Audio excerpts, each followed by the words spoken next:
வணக்கங்க. நான் நடிகை ஜெயதேவி, திமுகவுடைய நட்சத்திர பேச்சாளர் பேசுகிறேங்க. இன்னைக்கு அண்ணன் உதயநிதி அவர்களை எதிர்கட்சி தலைவரை கைது செஞ்சிருக்காங்க. அது மிகவும் கண்டனத்துக்குரியது. கைது என்பது தீர்வாகாது. முதல்ல திமுக சட்டமன்ற உறுப்பினர்களை தொடர்ந்து கைது செஞ்சாங்க. இப்போ என்னன்னா எதிர்கட்சி நாளைக்கு சட்டமன்றம் கூட இருக்கிற இந்த நேரத்தில் அவர் கைது செஞ்சிருப்பது என்பதுன்னா அவர் சட்டமன்றத்தில் வந்து கேள்விகள் கேட்பாரு, அதற்கு பதில் சொல்ல வேண்டுமே என்ற பயம்தானே இந்த கைதியை காமிக்கிறது.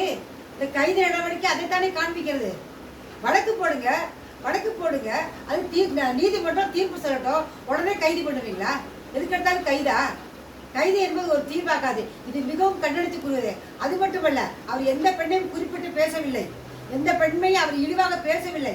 எந்த பெண்ணையாவது பெயரிட்டு குறிப்பிட்டு சொன்னாரா? அவர் இல்லாத பொருளாக சொல்லல.